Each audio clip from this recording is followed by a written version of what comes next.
Assalamualaikum.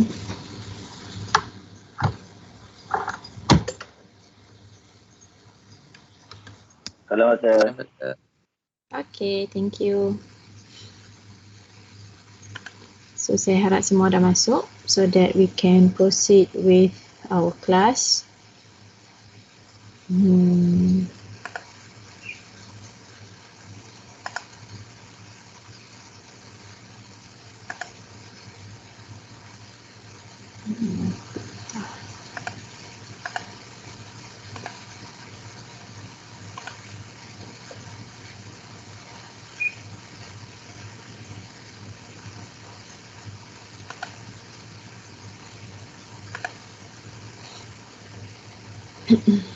Okay. So today we are going to have a look at the steps in simulations. Last week you were given the lupa.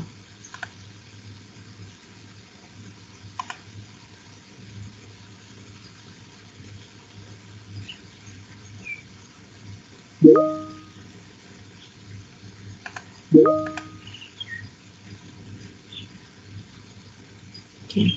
So last week you were given the article review assignment submitted yesterday sepatutnya. And setakat saya check pagi tadi masih ada lagi 2 orang yang masih belum submit the article review. So I do not know what is your problem and you haven't come and tell me yang you tak submit lagi. So I want to know lah, siapa yang belum submit tu, please come and tell me why you haven't submit your assignment yet. Okay, selalunya saya buat bodoh je. Selalu saya buat bodoh tapi saya tak maulah. Tak mau apa? You all take for granted subjek nanti ni by the end of semester dapat result tak bagus, lepas tu masa tu lah nak menyesal. Okay, so tak mau. So bila saya teringat nak tanya, saya tanya. Tapi you still have to take your punya own responsibility to monitor your assignment, your assessment. Okay. So dalam you punya assignment tu, saya tak sempat nak tengok lagi. Saya baru download saja tadi. Saya belum tengok lagi. Ada beberapa soalan lah yang sepatutnya you jawab. Okay, let me see.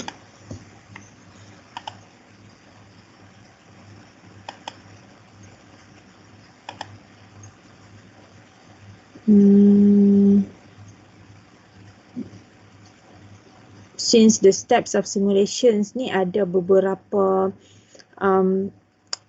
steps dia, jadi even though you were given the same paper but you were asked to discuss on different steps. Okay, so itu yang saya nak tengok nantilah. Alright, so let's just start. Ni group assessment lah sebelum ni, tapi tak ada lah, for you saya dah buat dia sebagai individu.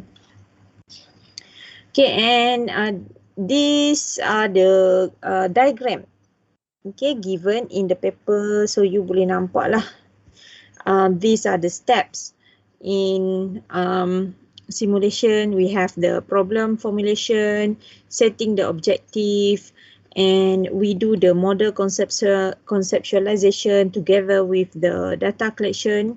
And after that, we can do the model translation, verification, validation, experimental design, runs the program and analysis, and documentation.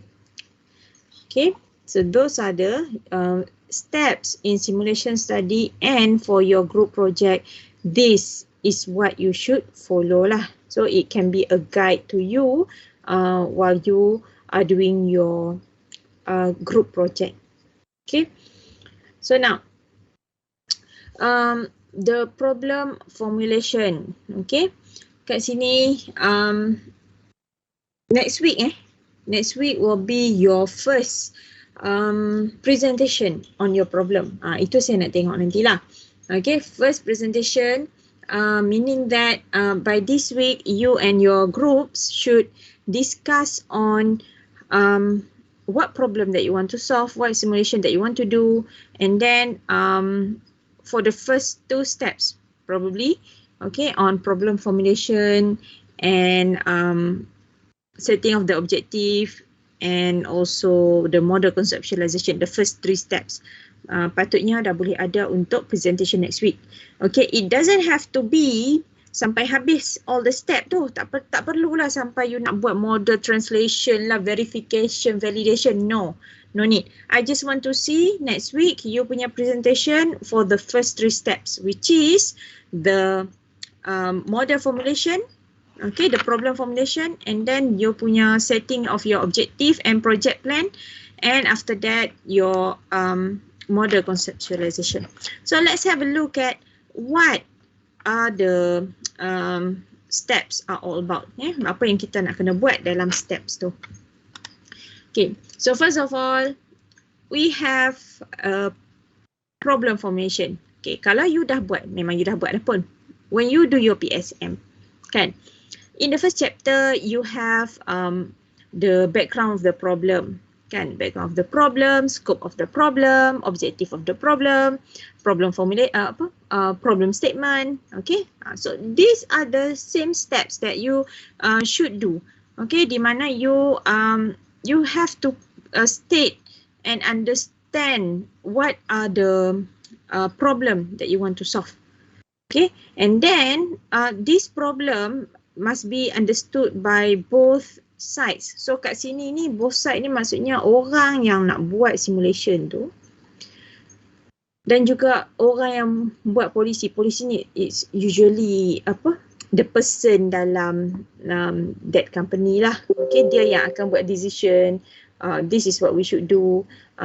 Whether dia yang akan monitor whether the model that we do is okay ataupun tak accurate ke. So these are policy maker. Jadi when we want to come with the problem formulation, kedua-dua individu ni, okay, the simulator and the policy maker must be clearly understood all the problems lah. Okay, apa yang kita nak selesaikan. Okay, jadi the policy maker must understand and agree with the formulation. We have to show the policy maker tu, and then make sure that they agree. Kalau tidak, you have to keep on discussing lah until you can come with the persetujuan on both sides. Okay, so this is problem formulation. So basically it's about something like the background of the problem lah. Okay.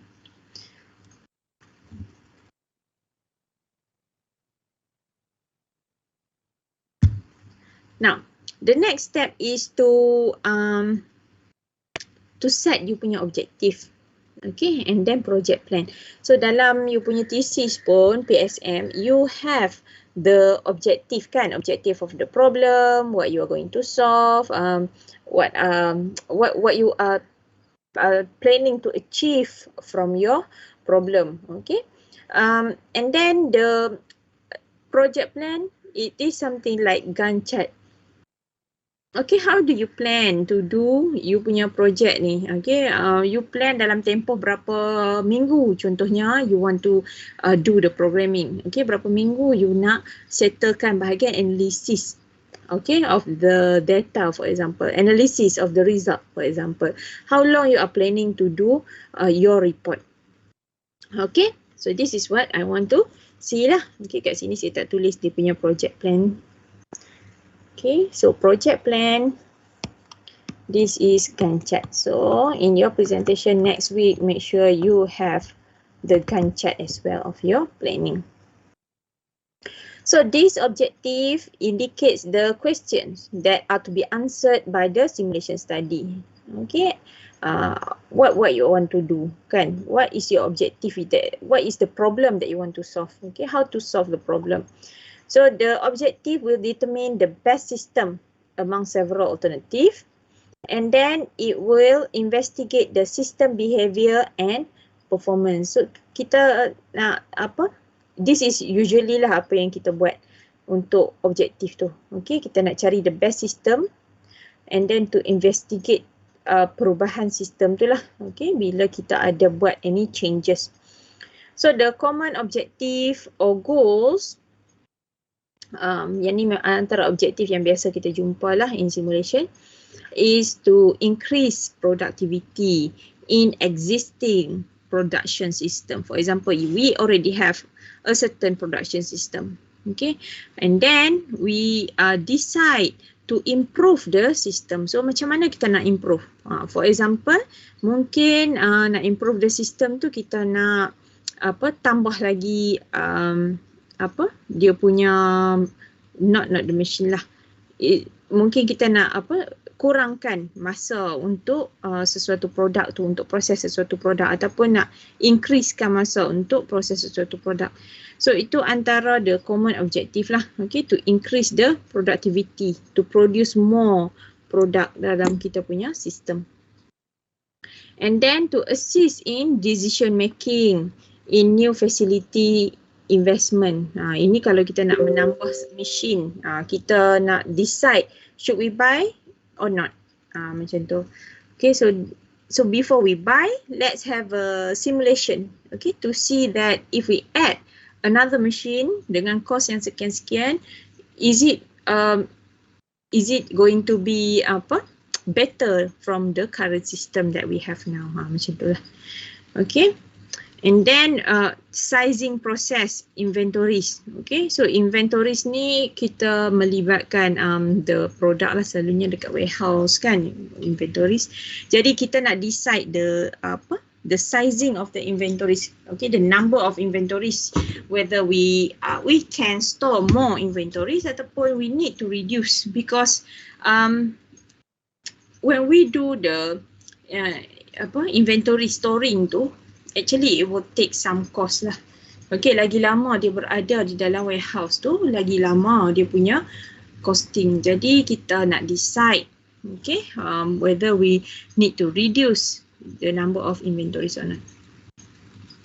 And then we do the analysis of material flow, okay, sizing manpower ni kita tahu lah macam pekerja and stuff. Continuous improvement of the production process. This is just like the first objective here lah, increasing productivity. So dia lebih kurang lah, okay, we keep on trying to improve the system. Then we also have the project plan. Okay, project plan will identify scenarios to be investigated. Okay, so in the plan, we should have the time requirement, the personnel that will be used. Yang ni kalau kita dah memang the actual simulation. Actual simulation ni maksudnya kalau you memang buat simulation untuk sesuatu institute lah, company ke kan, organisation ke. Jadi this must be put into your planning, alright? And then the stages in the investigation and output at each stage. So this is what we have in our Gantt chart lah, kan? Kita ada time, berapa tempoh kita nak buat sesuatu kerja tu, and then the output, the milestone that we expect for the planning lah. So every berapa minggu, this is what we should have. And then hardware and software requirements, cost of the study involved. Alright. Right. So the next is the model conceptualization. Okay. So model conceptualization ni is how we observe the system. Okay, how we observe the system, and then we translate the system into the basic model development lah. Okay, so from that we can have the we can formulate the idea or the concept yang kita nak guna untuk selesaikan dia punya problem tu. Okay, kita observe dulu sistem tu, how it works. And then kita do the translation. Okay, we convert it into the concept and the idea how the system works. So this is usually occurs in the beginning of design activity. So before we do the designing or the modeling, okay, we do the conceptualization of the model first. Draft the project with listed features and requirement. Okay, So what are the features of the project? What are the requirements? What are the activities, kan? Not necessary to have one-to-one mapping between the model and the real system. Only the essence of the real system is needed. Alright. Sebab kalau kita nak terlalu fokus on one-to-one mapping between the model and real system, is going to be very complicated. Okay, so kita depends on, macam kalau kita nak buat, kita nak investigate how the restaurant system, kita nak do the modelling of the system. Apa yang kita buat? Kalau dalam restoran system tu kan, kita ada sistem counter, sistem customer datang ambil makanan and all. And at the back of the system, dekat back end of the system tu, kita ada the cooking process, kita ada orang yang buat cleaning kan, mencuci pinggan ke apa ke semua kan. Jadi if we want to simulate, it depends on kita punya objektif lah. Kalau objektif kita tu, kita just nak tengok how the system dekat depan saja, okay, front end tu, how it works, whether the system is okay or not, atau perlu tambah kerusi ke, meja ke dekat depan tu, then maybe we don't really have to do the system at the back end tu, dekat bahagian dalam tu, you know, like orang yang memasak ke ataupun orang yang mencuci pinggan ke. Kita tak perlukan all those things to be modeled into our system. Okay, so itulah not necessarily to have one-to-one mapping. Alright, ambil yang penting-penting saja. And it is advisable to involve the model user to enhance the quality of the model and increase the confidence in the user. So of course lah, sebab later pengguna ni, user ni, policy maker ni yang akan refer kepada sistem dan result daripada sistem tu. So it is so therefore it, of course lah, we have to involve this person, so that when we look at the system yang kita buat, dia boleh komen, dia boleh kata, oh the system betul lah, it works like this. Ataupun dia kata, no, this is not accurate. Okay, the system should be done like this. Dia boleh komen. So that is one way of improving our system.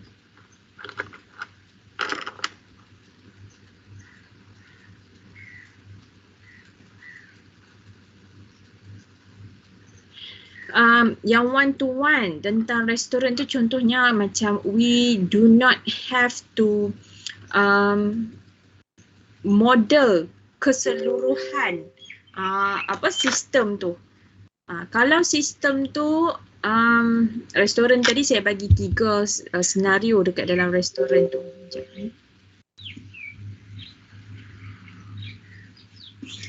Okay, so katakanlah yang kita nak do the modelling, kita ada ni restoran, ni restoran, front end lah, front end dekat bahagian depan, and then we have another back end.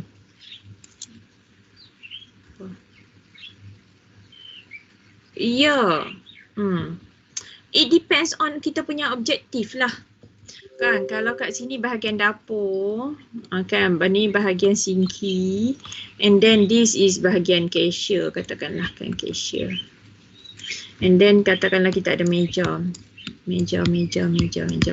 And then let's say kita nak buat if our objective is to see queue too long, okay, in the restoran.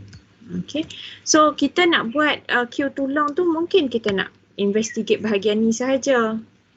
Mungkin meja tu yang tak diberikan dengan cukup, kan, macam tu.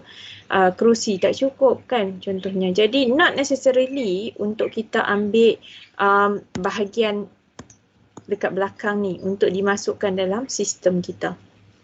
Kalau tidak, dia akan jadi too complicated lah. Okay, so nah ini contoh sahaja. Macam tu juga dalam production system kan. Kalau production system you ada satu kilang kan, okay, you producekan satu bahagian ni. So ini mungkin dia punya first step lah. Okay, first process. Okay, kita nak process something, mungkin ini first processing dia, and then after that dia akan ada the second processing pula kat sini. Okay, tapi yang selalu bottleneck tu mungkin dekat sini yang selalu bottleneck kan. So what you do, kita ada case kita boleh ambil keseluruhan sistem tu untuk dijadikan kita punya model. Tapi ada case kita tak perlu. Katakanlah bottleneck tu pun hanya kat sini sahaja. Yang kat sini tak ada problem kan. So kita tak payahlah nak ambil satu part. Kalau dia akan jadi, dia akan complicate matters tu. Complicatekan kita punya model. Tu contohlah. Okay, sometimes kena ambil juga.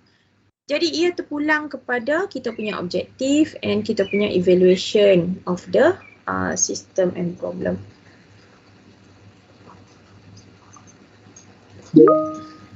Okay.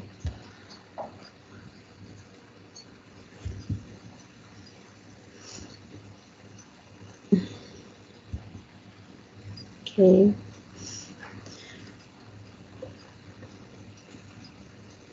So when we do the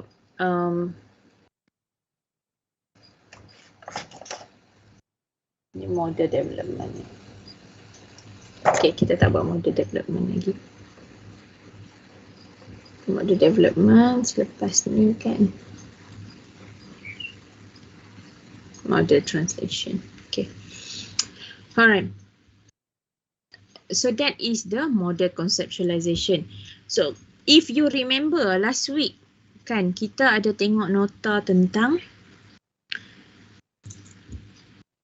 this thing. Why simulate?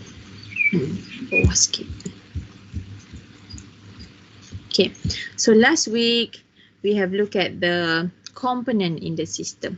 Alright, di mana dalam sistem tu kita kena pasti the entities dia, the attributes, the activities, events, state variable. So this is what we call as the model conceptualization.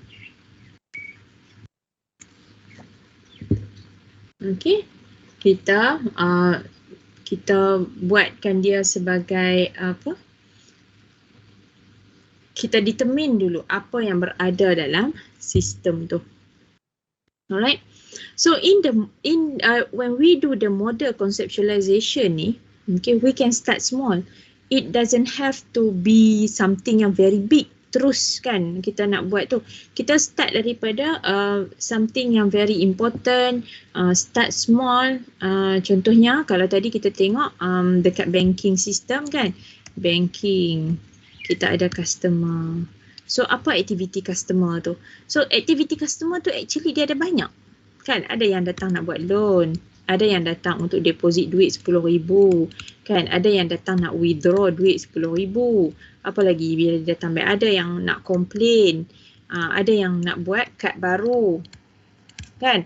And then all this akan ada dia punya attributes dia. Okay, attributes dia. So ada customer yang jenis yang tak sabar, ada customer yang okey je, boleh nak tunggu, macam tu. So those are the things that we can do in model conceptualization. Kita observe and then kita boleh start small. Okay, start small ni maksudnya kalau you tengok customer tu, it has many dia punya attribute. Ni lah attribute dia lah. Attribute dia maksudnya apa yang dia nak buat, dia punya intention dia kan.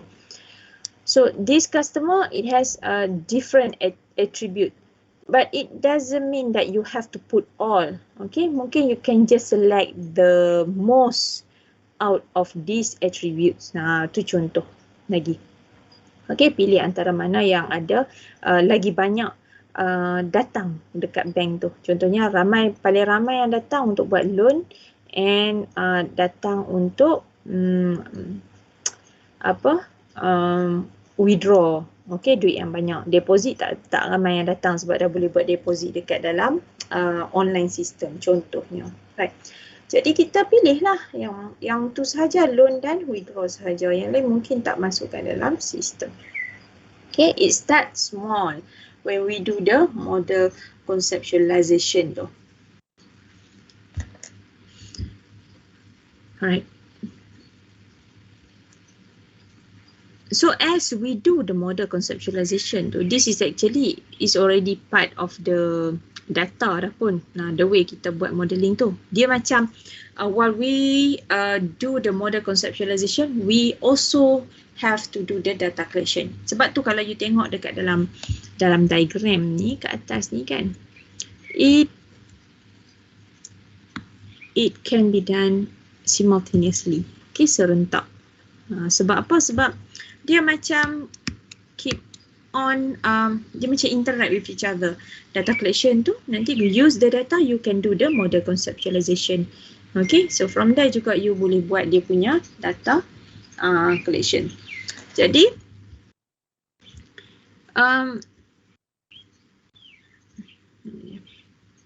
okay, so in data collection, okay, by definition, it means that a process of collecting data from different sources and then gathering appropriate information related to case study or project. Okay, gathering appropriate information. Okay, process collecting data. C, kalau you tengok kat atas tu, collect the data. The second one is information. Kan? Jadi kedua-dua ni, sometimes the data tu it doesn't have to be in numerical form. Okay, dia boleh jadi apa yang kita dah boleh observe kat sini lah. Okay, kita boleh convert ke model conceptualization tu. Ni pun dikira sebagai information. Okay, information of the customer. These are the steps of collecting the data. Okay, first of all, you must determine what is your goals in data collection. Okay, so this one is related with the objective. Okay, what you want to solve. Okay, what is your expectation of your result. Okay, what you expect your result will be. Jadi semua benda tu akan lead kepada a decision on data collection. Okay, because you can decide what data that you want to use, what data that you want to find.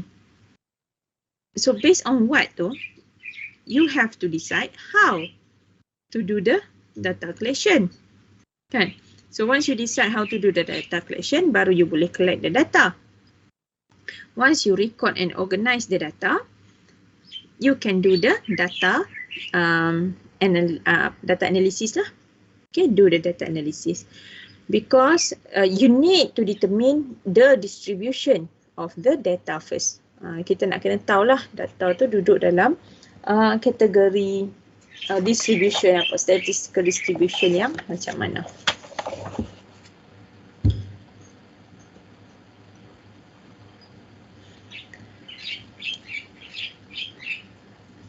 So how to clarify the data? Okay, what problem are we trying to solve by collecting the data? Okay, you can see that we have the independent variables. We have the dependent variables. Okay.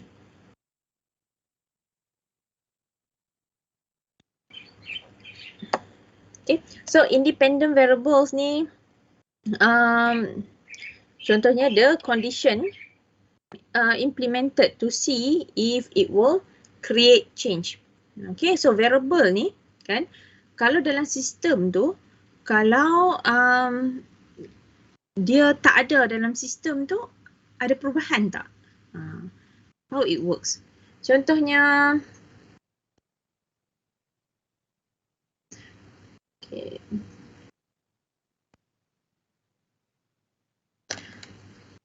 Okay. Contohnya kalau dalam sistem tu kita ada banking system, kita ada banker. If we remove one banker, what will happen to the system? Mesti akan ada perubahan kat situ kan. Alright, and then the program, the method or system. Kadang-kadang tu independent variable can be in the form of this lah. Okay, program, susunan dia, SOP dia, turutan dia. Kalau kita ubah susunan dia tu, dia akan memberikan perubahan juga kepada kita punya variable tu lah. So ini yang kita kata state variable tu. Okay, state variable. And then dependent variable. Okay, changes as a result of the independent variable. So bila independent variable ni berubah, dependent variable pun akan berubah lah kat situ. So itu yang dia akan jadi ni. So dependent variable ni is the behavior, the outcome. Okay, dia adalah output lah daripada kesan perubahan independent variable kita ni. Okay. Contohnya kalau dalam laundry kan, laundry kita pergi ada 3 mesin, tengok-tengok satu mesin rosak. So bila satu mesin rosak, what will happen to the system kan? Ataupun dryer rosak kan, what will happen to the system? Dryer tak cukup kan. Jadi the number of customer yang datang pun akan berkurang sebab dia bergantung kepada mesin yang ada di situ. Okay, independent variable.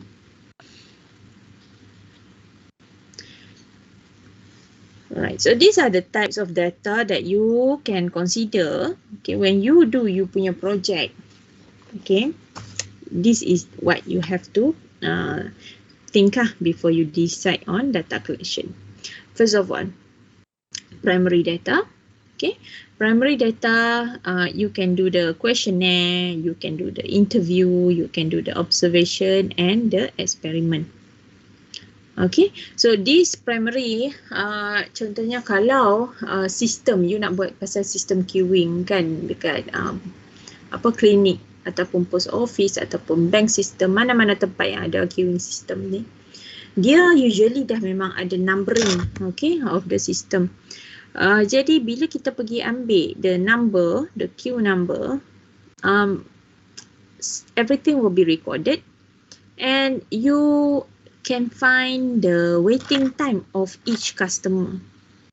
Okay, sebab every time dia ambil the waiting ticket tu, the next time the customer is called, dia dah akan record lah. Okay, pukul ni, kalau dia masuk ambil tiket tu pukul 10, dia dipanggil untuk pergi ke kaunter pukul 10.10.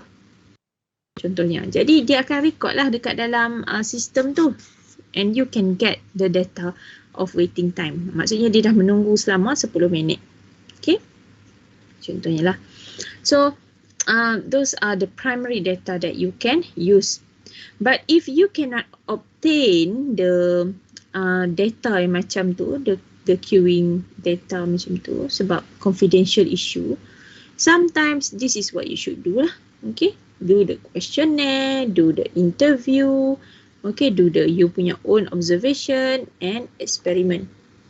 Okay, the downside of this is dia punya constraint dia, the number of customer, okay, that you want to do the interview. Okay, the time that you are willing to do the observation, kan, the number of customer that is willing to do the questionnaire, semua tu. So these are all the challenges lah when you do the data collection. Okay. Next we have the secondary data. Okay, to do the by referring to the books, journals, newspaper, internet website and online material and CD and DVD. Okay. So sometimes, okay, in the research paper they also put the data, the source of data that they have. Dia memang dah bagilah siap-siap. So bila adanya benda yang macam tu, then it can be the secondary data that you can refer. Okay, macam tu lah. Mungkin let's say you ada buat tentang emergency department kan, case dekat emergency department, and then you go and search for the research paper, ada juga tentang emergency department. So kat situ you boleh tengok lah data-data yang dia guna kalau dia bagi kan. Kalau you tak boleh nak collect you punya own data dekat sini, then you can consider to use the secondary data lah. Okay, tapi make sure the data is sufficient lah. Okay, sufficient untuk you use. So these are the criteria when you do the data collection. Because if you do the data collection yang tak cukup dia punya duration, then it might not be accurate enough. Okay, ataupun the sample size is not sufficient, then it is also won't give you the accurate result. Okay, jadi kena tahulah all the criteria of collecting the data. Do the testing, okay, determine dia punya sample size, determine the duration, the protocol that you need, the reliability of the data. So the reliability of the data ni adalah statistical test that you can do. Alright, but in this course, I do not teach the statistical method to solve, kan? So when you have you punya own data, you can use software like the EasyFit.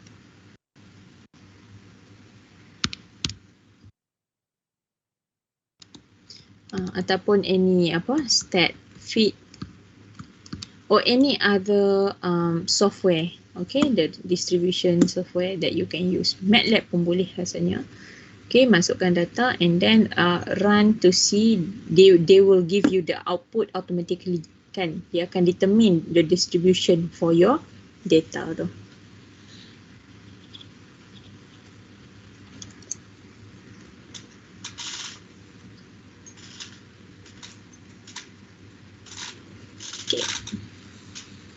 So once you have the data, what you should do,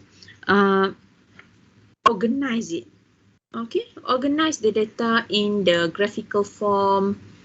Okay, so that it will be easier untuk kita tengoklah how the data looks like, the performance, the results from the data, and then the statistics of the data ini untuk kita determine lah the distribution of the data tu.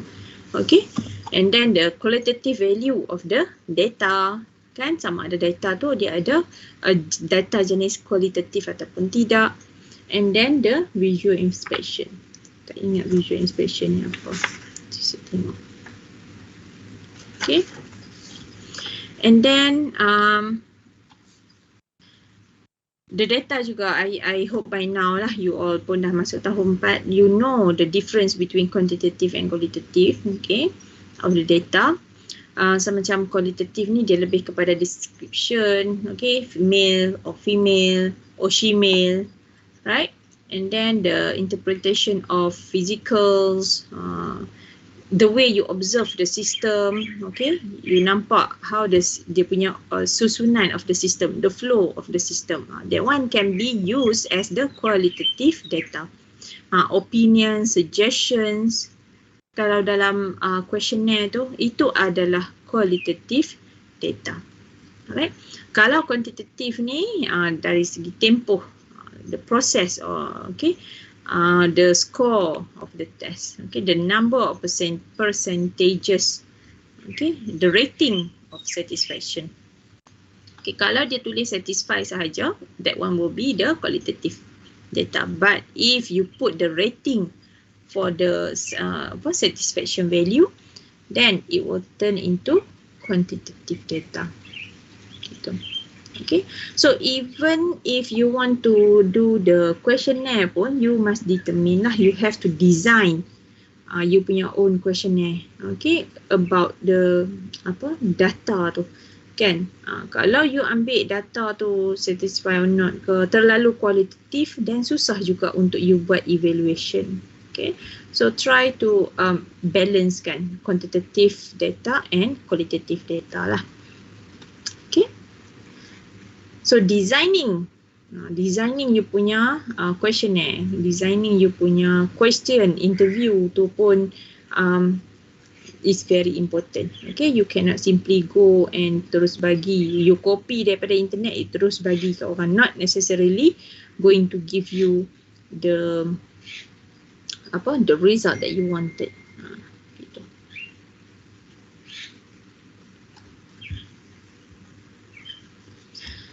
So why we do the data analysis? Why we analyze the data? So because we want to see if there is any significant changes in the variable. Okay. Let's say kita ambil data tentang queuing kan. And then kita boleh nampak pattern, okay, dalam bulan-bulan katakanlah queuing kat bank ataupun dekat restoran. Okay, dalam bulan puasa contohnya, okay, the number of customer yang datang masa bulan puasa ke restoran tu increase. Contoh untuk buka puasa pada waktu malam kan. So apa kita akan nampak. Sekejap ya.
Okay, sorry. Sikit problem tadi. So why we want to analyze the data that we have. Okay, so kita nak tengok lah ada significant changes tak dalam kita punya variable kan. Variable kita tu apa saya bagi contoh tadi tak? Banking kan. Gitulah lebih kurang. Okay, show connection between factors that might affect the result. Okay, so let's say kita ada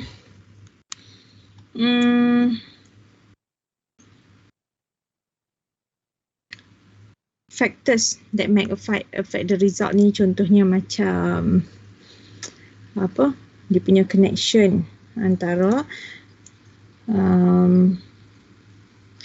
okay, let's say kalau kita ada dekat klinik ni, a clinic system kan, kita ada registration, kita ada lab, kita ada apa lagi selalunya kalau dekat klinik, kita jumpa doktor dan kita keluar, kita pergi farmasi gitu. Okay, right, so usually this is the procedure dekat klinik lah, the standard procedure. Okay, and then kita nak tengok lah dekat dalam lab tu, okay, the connection between factors that affect the result. If we skip the lab, kita tak pergi ke lab tu, kita terus daripada register pergi jumpa doktor kan, sometimes doktor tu mungkin tak akan boleh dapat accurate diagnose kalau kita skip the lab tu. Ini contoh lagi yang lagi dekat kalau you buat ni lah, kalau you buat tentang klinik ibu mengandung for example. Alright, because every time pregnancy moms dia pergi jumpa doktor, these are the normal procedure that they have to go through. Okay, they register first, they go to the lab to ambil darah, ambil urine test, and then jumpa doktor. So if they skip the lab part here, then doctor cannot get the accurate value of dia punya result lah. Nak tengok dia ada infection apa-apa ke, dia punya level of hemoglobin tu tinggi ataupun rendah ke, urine test okey ke tak kan, macam tu. Jadi those are among the connection that can be that cannot be removed from the system. Sometimes ada yang connection yang kita boleh skip, tapi ada setengah yang kita tak boleh remove. Right. Next, we do the data analysis to provide credible evidence to show that program is successful. Okay, kalau you punya data pun sendiri tak cukup dari segi duration, dari segi sample size dia, kan? How can you show the evidence that you punya program yang you buat tu can give you the accurate result? Kan, jadi kita kena analyze and make sure that the data tu yang kita buat tu is okay to be used, otherwise tak okay lah. Okay, evaluation helps to improve works. Okay, kita evaluate the data tu, boleh improve lagi kita punya model yang kita buat tu, and implement successful method and approaches, okay, based on the data that we have. So once we do the model conceptualization and the data collection, okay, with all the information that we have, we can do the model translation. All right. So what we do in this step is to translate the system into computer model that can be used to generate experimental data. Alright. So kriteria ada banyak lah sebenarnya, software for simulation. Okay, ada banyak. So among the criteria that you can choose for the simulation program is the programming language.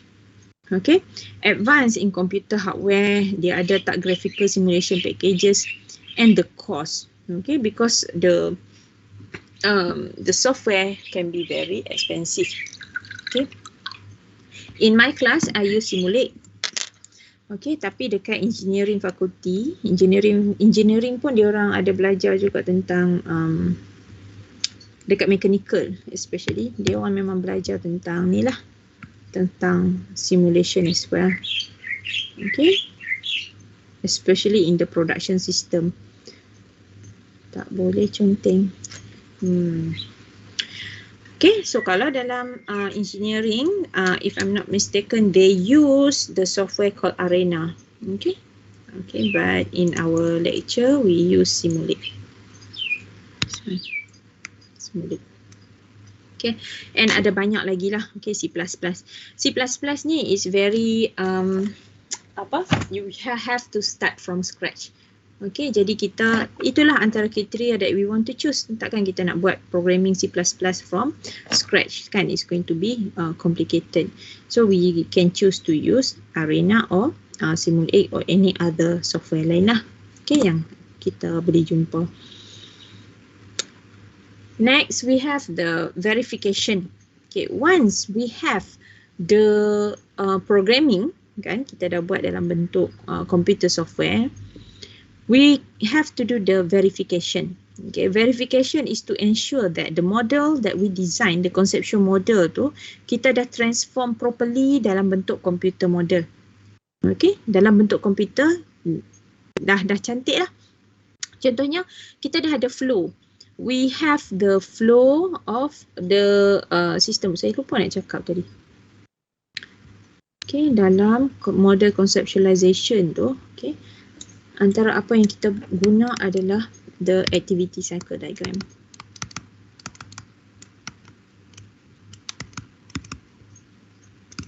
Okay, so this is the diagram where we see the connection antara entities. Okay, di mana entities tu interact with each other. Jadi bila kita guna this ACD tu, okay, activity cycle diagram tu, dan kita convertkan ke dalam bentuk Simulate, kan, we can do the verification process. Okay, di mana verification ni kita nak tengok betul tak, cukup tak semua benda yang kita dah design dalam activity cycle diagram tu, kita dah transfer semua tak ke dalam bentuk programming. Okay, so this is the part where we say that we are building the model right. Selalu orang confuse antara verification and validation. Okay, so kalau verification tu dia lebih kepada kita punya programming tu. Okay, building the model right. Okay, and then we answer the following question. Okay, is the model implemented correctly? Are the input parameters and logical structure of the model represented correctly? Maksudnya data-data yang kita masuk tu betul tak? Okay, kita punya structure of the model tu sama tak macam structure of the system? Okay, so this is what verification is all about. This is the verification techniques. Okay, how to determine whether programming kita tu dah betul ataupun tak? First of all, anti-bugging. Okay, so anti-bugging ni, we do the additional check and of the output. Maksudnya you buat programming and then you tengok output and then you compare, okay ke tak? Buat programming, tengok output, tengok compare ke tak? Kan? So consists of including additional checks and outputs in a model that may be used to capture bugs if they exist. Okay, to check the behavior of the model. And then we do the structured walkthrough. Okay, di mana kita go through the coding one by one. Ataupun kalau dalam Simulate itu kita masuk kepada design kita tu satu persatu. Okay, saya nak tunjuk sini kejap.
je kan.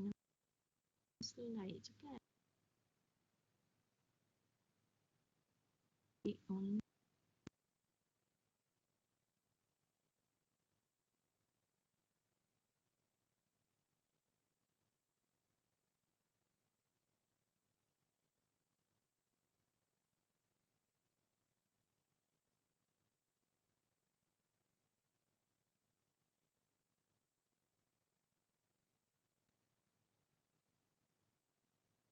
Kalau kita buat C++ kan, kalau if you do the C++ code, the way you nak detect dia punya kat mana error itu, satu dia bila kita run tu dia akan bagi line, dekat line mana ada error, then you go back to the line, then you buat satu-satu check kenapa line ni salah, syntax error ke salah ke apa kan.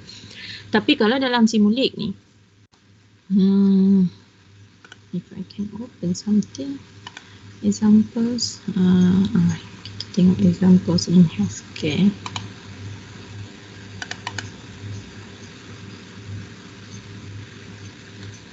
Okay.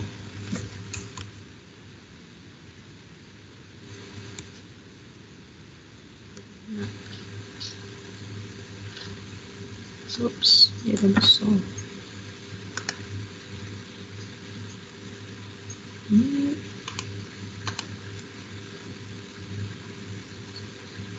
How do I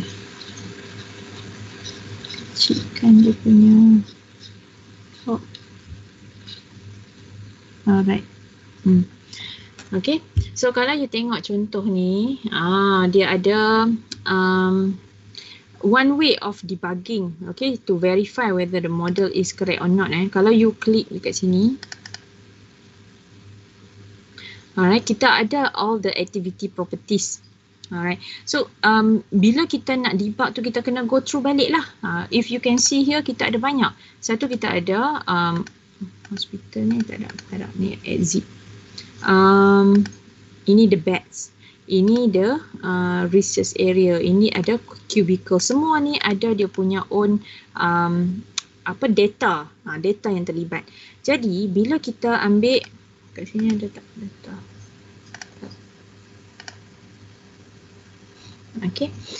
Contohnya ini waiting room. Okay, dekat waiting room ni. So bila you ada waiting room ni, bila you tengok dia punya properties untuk waiting room, dia ada fixed value ataupun kita ada routing out value, for example. So passive kan, dekat sini dia ada passive routing out ataupun routing in. Kita ada priority ke collect ke passive ke, semua disiplin ni kita kena make sure whether we choose the correct setting ataupun tidak.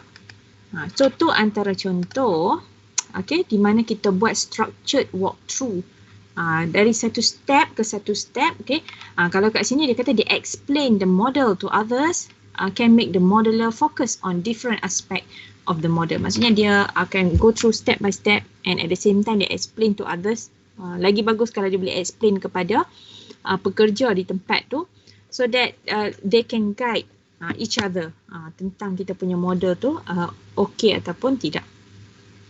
And then we simplify the model. Verification techniques tu kita simplify ke model tu. Maksudnya, let's say kalau kita tengok pada model ER ni kan, dia nampak macam complicated. Ada banyak sangat bilik, for example. Ada ER lagi, ada races ni lagi, ada cubicles ni lagi, triage ni lagi, ada banyak. Jadi kita determine lah dekat sini, okay, aku nak buat dekat bahagian waiting room, nak pergi ke cubicles ni sahaja dulu. This one I will add later. Dia buat step by step dulu, okay, to see whether okay ke tak. Kalau dia buat setting dekat situ, boleh run ataupun tidak, ada error ke tak. Macam tu. Maksudnya you simplify the model, okay, ataupun you can reduce the number of variables that you have. For example, the number of beds here, the number of nurses there, the number of doctor, kita tengok dulu, okay. Make it a simplified model. And then we do the deterministic model, okay. Deterministic the presence of the random variable make it hard for the modeler to reason about the behavior of the model. So they can try replacing with deterministic value. Okay, kalau you tengok dekat dalam ni kita ada waiting room kita tadi dia dah set sebagai zero waiting room. Okay, because dia punya routing out dia adalah passive. So bila routing out passive meaning that kita punya sistem ni dia takkan dipush masuk ke dalam next system. Maksudnya kalau dia ada kekosongan kat sini, automatically dia akan ditarik masuk. Macam tu. Dia tak perlu menunggu. Jadi because this is the example, jadi saya tak tengok dia punya the actual problem. Okay. Jadi deterministic. For example dekat sini kita ada the bed. Okay, the bed in the ER room, dia ada certain distribution, and this certain distribution ni dia set sebagai normal distribution with this value, kan? So if we want to do the bila dia dalam bentuk stochastic macam ni, normal distribution macam ni, every time we run our simulate tu, nanti dia punya result dia akan berubah-ubah. Okay, result dia berbeza. Sebab dia adalah random generation value kan. Jadi kita tak boleh nak determine specifically dekat bahagian mana yang ada problem. So what we can do is we can change the distribution and make it a fixed distribution. Fixed distribution. Contohnya. So bila fixed distribution ni you boleh set lah satu katil tu maksimum memang bukan maksimum lah, memang exactly patient akan duduk dalam tu 10 minit and then dia akan keluar contohnya. Okay, so that will be the inilah deterministic model. Okay, one of the verification techniques. Now let's have a look at validation pula. Okay. In validation, so benda ni nanti kan by the end kita ada you will have a few presentation kan. Okay, so kat sini group project, the first 3 step I want to see. Okay, I want to see macam mana you dah ada ke propose project apa semua, and then you akan ada second presentation. So this presentation dah akan masuk bahagian data. Okay, data, you punya model conceptualization dekat bahagian ni. Okay, and then the next presentation dah masuk simulate. Maksudnya I want to see how you translate you punya problem ke dalam bentuk simulation model. So kat sini lah nanti I want to see all this. Okay, I want to see dia punya how you do the verification process. Okay, and validation process. This is I want to see here masa presentation nombor 3 tu. Okay, so this is what you will see lah. Okay, verification masa presentation number 3. So after we do the verification, kita dah pastikan kita punya programming tu dah betul, dia punya data kita masukkan, the procedure, the flow of the system, semua dah betul through verification, baru kita boleh buat validation. Okay, so validation here means that the process of ensuring that the model is sufficiently accurate for the purpose at hand. Maksudnya result yang kita dapat tu, okay, result yang kita dapat tu dia adalah result yang accurate macam dalam real system. Kalau waiting time dekat real system tu average dalam 10 minit, then average from your result pun mungkin dalam 9 hingga 11 minit macam tu. So they not necessarily to be the exact value, tapi it can be around the figure lah. Tak ada lah macam waiting tu tiba-tiba jadi sampai 50. Originalnya in real life 10 aja, tiba-tiba in simulation jadi 50. Ada bottleneck. So there must be something wrong somewhere. Okay, so this is the validation process. Dia boleh apa? So ini different antara validation and verification. Kalau verification we build the model right, dalam validation we build the right model. Itu bezanya. Okay, build the model right and build the right model. So usually people tend to get confused antara verification and validation ni lah. Okay, but it's actually is two different things. Although at the same time dia akan keep on macam dia macam apa? Interact with each other sebenarnya, verification and validation ni, tapi dia adalah dua benda yang berbeza. Okay.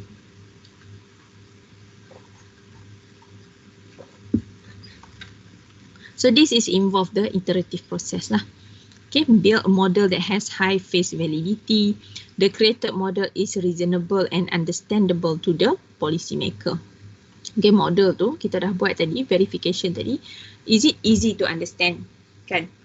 And then validate the model assumption. Assumption yang kita buat tentang model tu, betul ke tak? How the system work, data assumption. Contohnya kalau tadi kita decide untuk ambil restoran yang front end tu, is it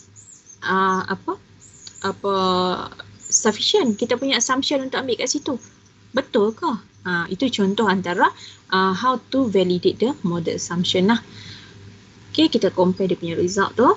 Compare the model input output transformation. Okay, so we can do the hypothesis testing lah dekat kita punya output tu. Right. The next step is to do the experimental design.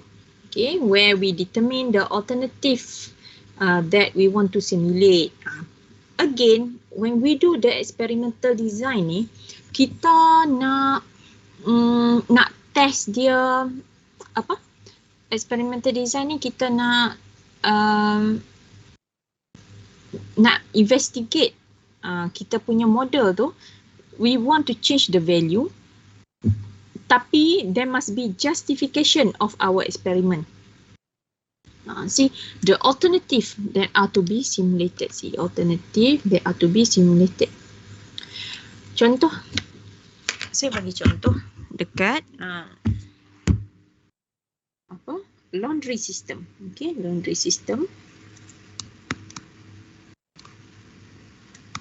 Okay, bila customer masuk, they have the washer, they have the dryer, and they have the basket as well. Okay, untuk kita angkut-angkut barang ni lah. Okay, washer, dryer and basket. And then the number of washer, probably kita ada 6 washer, and dryer kita ada 3, basket kita ada 3 juga. Okay. Now, kita buat simulation of this laundry untuk kita tengok berapa ramai customer yang berada yang kena queue dekat laundry tu. Macam tu. Sebab apa? Washer dia ada 6. Okay. Dryer dia ada 3. Is it sufficient? Kan? Lepas tu ada basket tu ada 3. So kita pun buatlah model. And then we got the result. Okay, ada result. So bila kita ada result tu kan, kita pun nak buat eksperimen lah pula. Nak buat eksperimen, kita pun kata, mas ini aku nak test. Aku ubah nombor dryer ni, aku pergi bubuh 10. Confirm lah dryer 10, confirm lah orang tak beratur. Contoh-contoh kan. Washer ni aku nak bubuh 10 jugalah, 10 dryer, 10 washer. Basket pun 10 lah, kita bagi sama semua. Jadi satu washer, satu dryer, satu basket 10. Itu kan. Kita ingat bila kita increase the number of washer kan, dryer and basket here, of course lah orang tak payah queue and all, everything. Alright. Tapi bila kita run balik the program tu kan, the programming kita, simulate kita tu, okay, kita boleh nampak contohnya the washer tu dia punya bukan consumption, dia punya percentage of usage dia tu, utilization nya. Okay, utilization of washer, kalau dia ada 10, mungkin dia utilize dalam 30% sahaja. Dryer utilization mungkin dalam 15% sahaja. And basket mungkin dalam 5% saja contohnya, bila kita dah ubah all the value ni. Alright.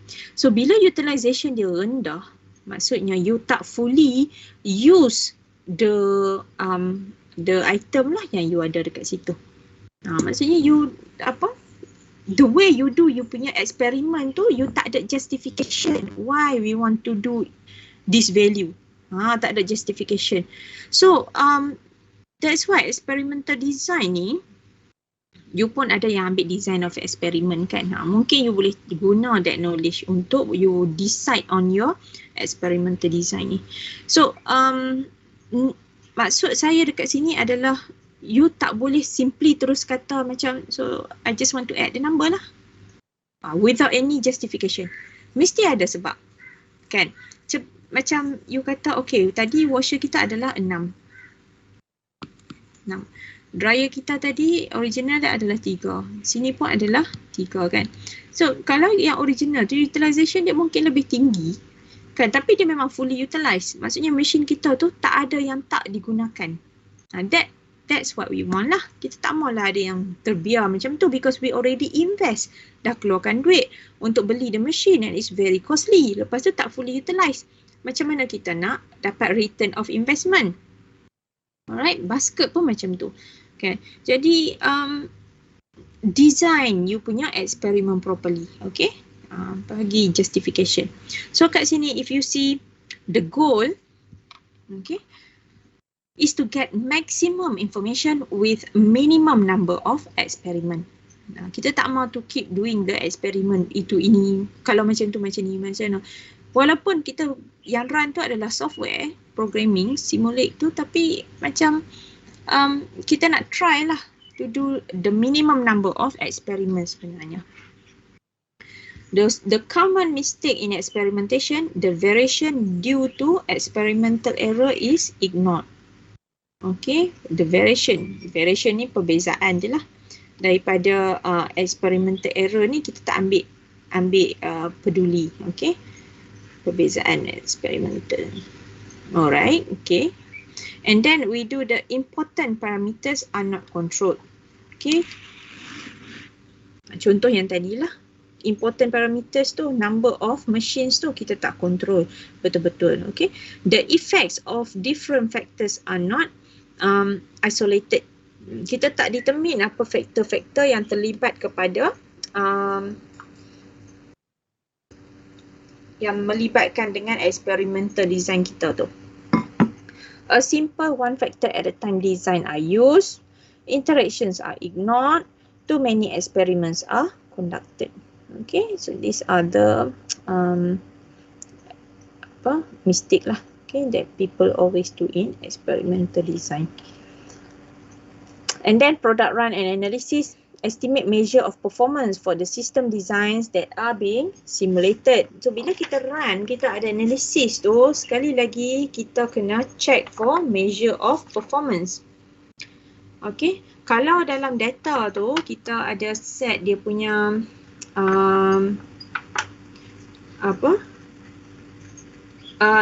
kalau dalam data kita kena set sama ada dia follow certain distribution ataupun tak kan. Tapi dalam kita punya analysis pun kita boleh estimate dia punya performance of the system. Okay, guna teknik-teknik statistik lah. Okay, sini. And the last step is to do the documentation and reporting. So that the program can be a reference in the future. So this is the important part lah. Okay, bila kita buat ni, this is the report that you should do.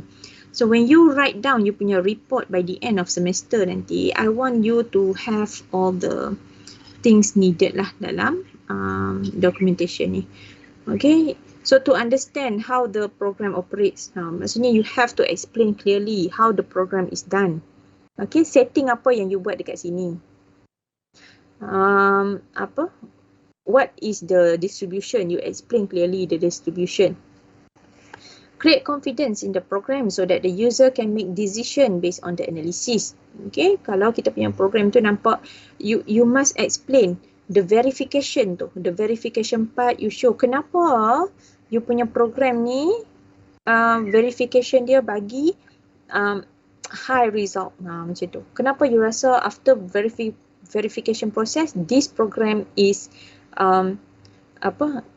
it has a high chances of accuracy contohnya. Alright. Next, if the program is needed to be modified in the future. So this is the importance untuk kita buat program documentation supaya kita boleh do the modification dekat model kita tu.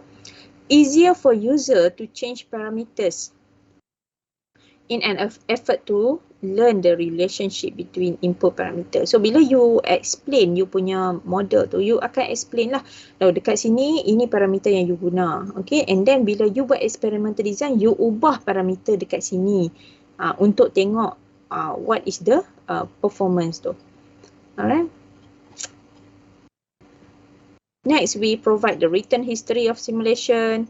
It gives the chronology of work done and decision made, keeping the analyst and policy maker aware of the issues. Kan, kalau you buat programming, you buat this project, apa isu yang you jumpa? Contohnya, bila buat simulation tu, tak dapat pula.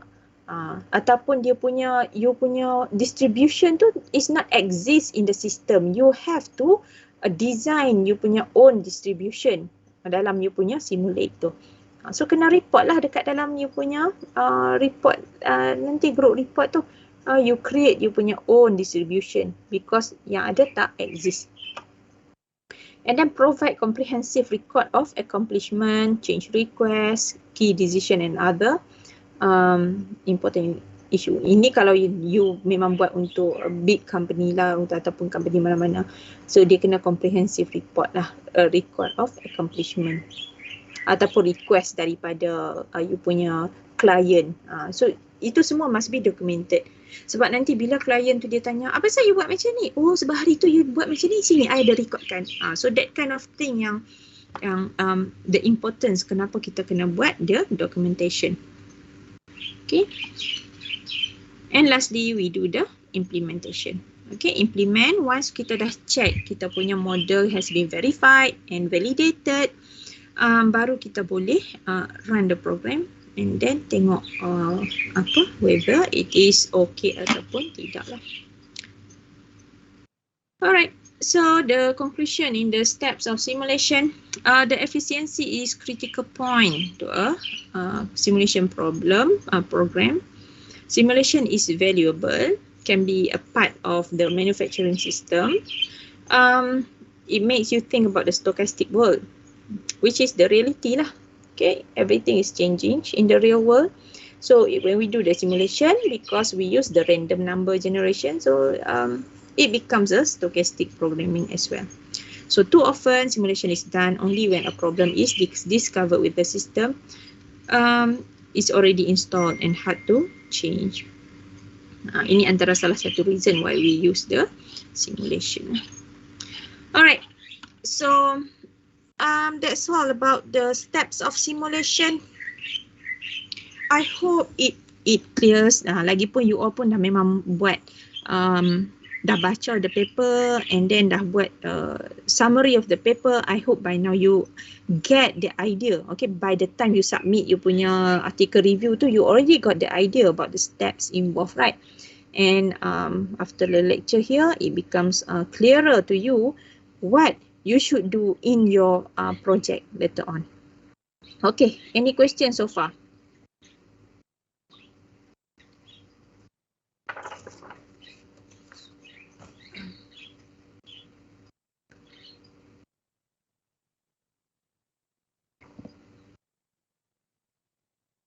Tak ada soalan? Tak ada, doktor. Okay, good.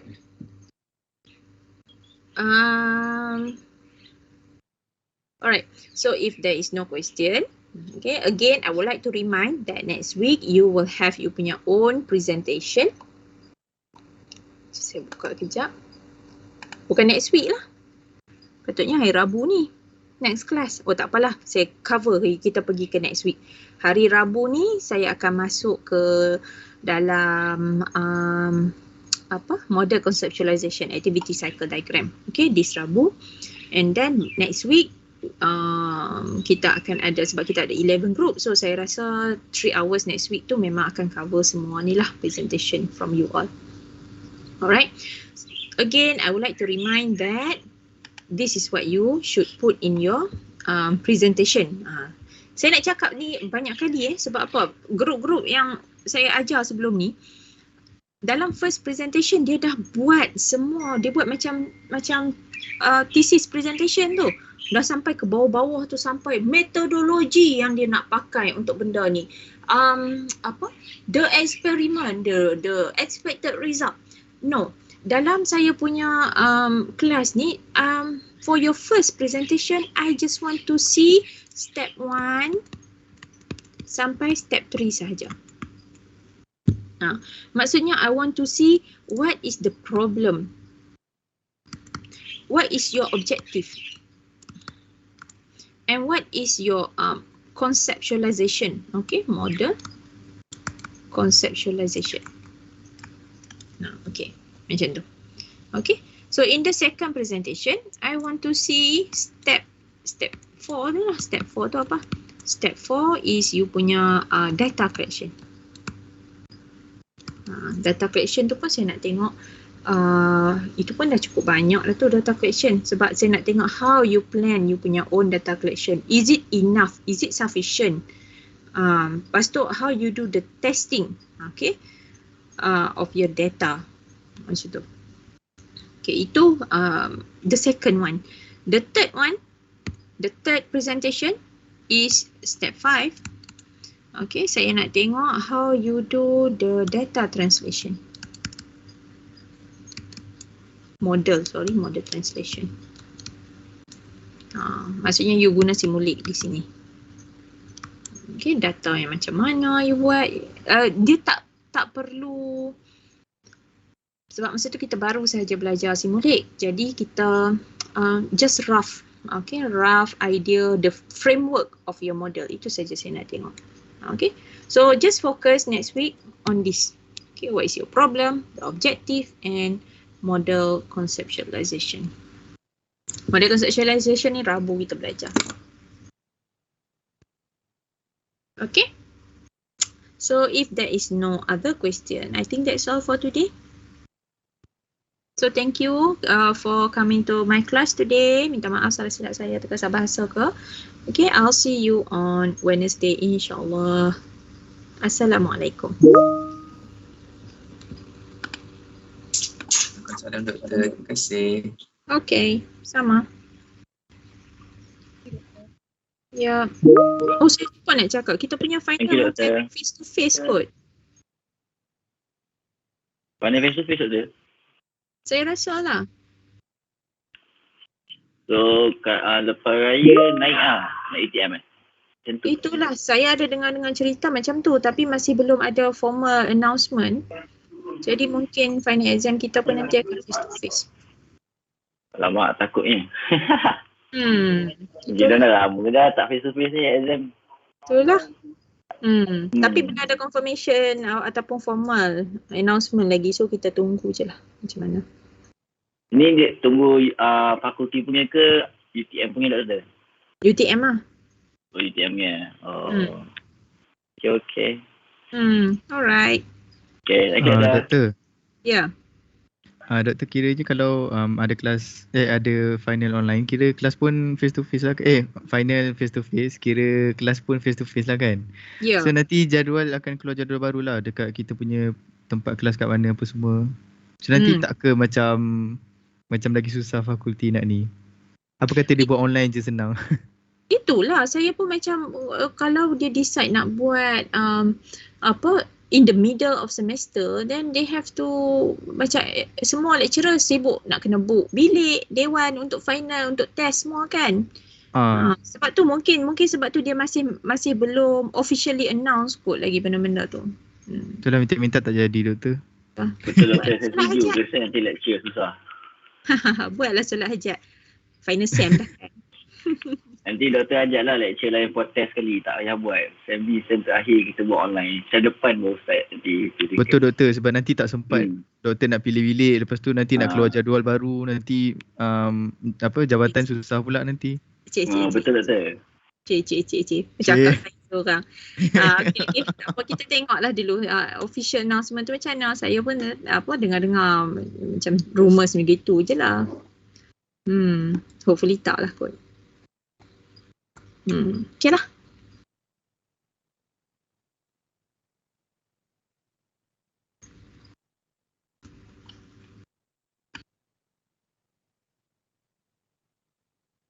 Okay, Doktor. Thank you. Jumpa next class. Okay.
you